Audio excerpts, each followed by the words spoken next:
Around 12:06 আওয়ার্সে মানে রাত্রে মিডনাইটে 06 রাত্রে 12:06 একটা গলসি থানার আন্ডারে একটা পেট্রোল পাম্পে যে মৃতার গাড়ি ছিল ওনারা পেট্রোল নিয়েছেন। রাস্তার মধ্যে একটা গাড়ি যার হুন্ডাই ক্রিটা গাড়ি যেটা সামনে যাচ্ছিল ওটাকে মৃতার গাড়ি ওভারটেক করার চেষ্টা করে।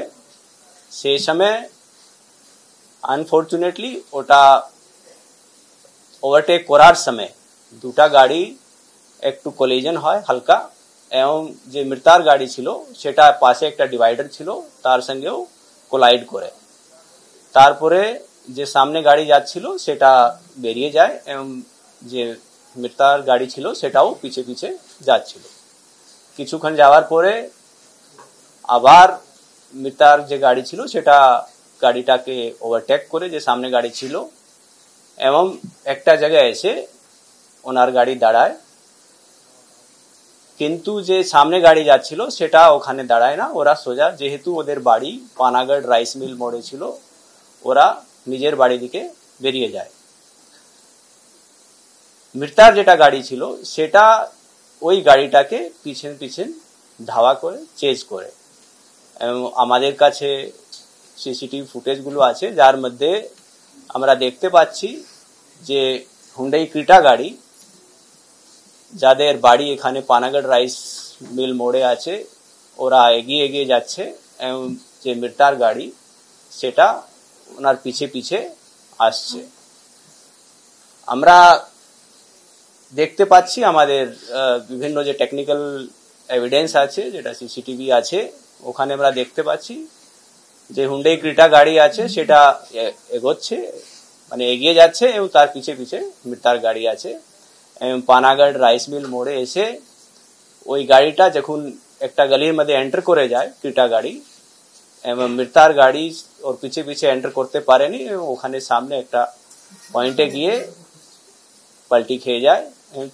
ড্রাইভারকে এবং যে মৃতার সঙ্গে আরো প্যাসেঞ্জার ছিল তাদেরকে জিজ্ঞাসাবাদ করেছি কি এখানে কোনো ইভ টিজিং এর কোনো ঘটনা হয়নি, কোনো ইভ টিজিং এর কোনো ঘটনা এখানে নেই। এখানে পিওর একটা দুটা গাড়ির মধ্যে এটা বলতে পারেন কি ওভারটেক করার মধ্যে এটা ইনিশিয়ালি স্টার্ট হয়েছিল। এখানে ইনিশিয়ালি একটা হালকা কোলিজন দুটা গাড়ির মধ্যে হয়েছিল এবং ডিভাইডার সঙ্গে হয়েছিল।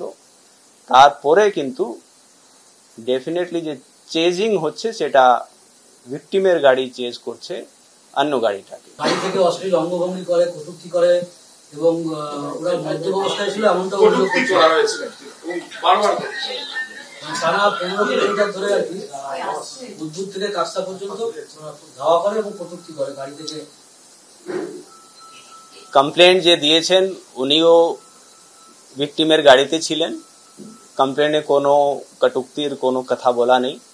এই ছাড়া আমরা ওদেরকে জিজ্ঞাসাবাদ করেছি, স্টেটমেন্ট নিয়েছি, সেখানেও ওরা এটাই বলেছে যেটা আমি আপনাকে ব্রিফ করলাম কিভাবে ঘটনাটা হয়েছে। ওখানে কোনো কটূক্তি বা কোনো ইভটিজিং এর কোনো ঘটনা ওনারা বলেন।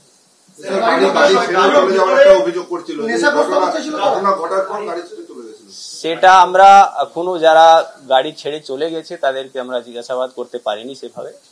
ডেফিনেটলি ইনভেস্টিগেশন মধ্যে যা আসবে হয়তো ওরা কি জন্য ওখানে গাড়ি ছেড়ে চলে গেছে সেটা আমাদেরকে দেখতে হবে। ভেতরে মদের বোতল দেখা যাচ্ছে, গ্লাস দেখা যাচ্ছে, এগুলো রয়েছে।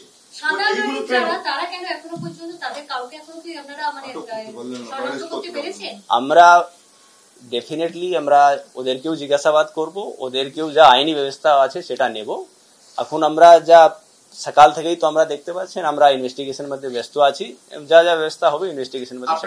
20 কিলোমিটার রাস্তার মধ্যে, 20 কিলোমিটার রাস্তার মধ্যে যে কলিশন হয়েছে আসছে পেছনে, এগুলো কি পুলিশের নজরদারি হওয়া ছিল? কোনো পেট্রোলিং ছিল? পুলিশ পেট্রোলিং হাইওয়ের উপরে পুলিশ পেট্রোলিং থাকে, কিন্তু হয়তো ওটা এক্স্যাক্টলি কোন জায়গায় ছিল সেটা আমাদেরকে দেখতে হবে।